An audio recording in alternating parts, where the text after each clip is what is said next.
মিমি ছেড়ে দে বলছি, এটা আমি নেব। না, বিমানটি আমি নিব। আরে এটা তুমি কি করলে? লালা, বাসায় তোমরা এগুলা কি শুরু করেছো? আম্মু দেখোই না, ভাই আমার বিমানটিকে ভেঙে দিল। লালা, তুমি কিভাবে পারবে? তাড়াতাড়ি বিমানটিকে ঠিক করে দাও। আম্মু, সত্যি কথা বলতে কি বিমানটা আমি ভাঙিনি, তুমি যেহেতু বলেছো এক্ষুনি আমি বিমানটা ঠিক করার ব্যবস্থা করছি।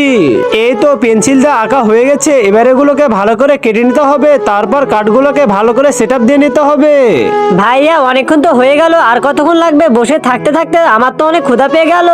মিমি, তুই এখন বাসায় যা, বিমানটি তৈরি হলে তোকে আমি ডাক দিব। আচ্ছা ঠিক আছে ভাইয়া, আমি তাহলে বাসাতে গেলাম। এবারে বিমানটিকে ভালো করে রং করে নিতে হবে, তাহলে হয়ে যাবে। আম্মু, মিমি কোথায় তোমরা? তাড়াতাড়ি এদিকে এসো। এই দেখো আমি কাঠ দিয়ে কত বড় একটা বিমান বানিয়েছি। ওয়াও লালা, তুই যে এত সুন্দর করে বিমান বানিয়েছিস, তোর ভিডিওতে কেউ লাইক সাবস্ক্রাইব করবে?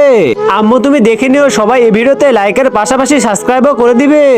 আম্মু এই দেখো মিমি আর আমি উড়ে গেলাম।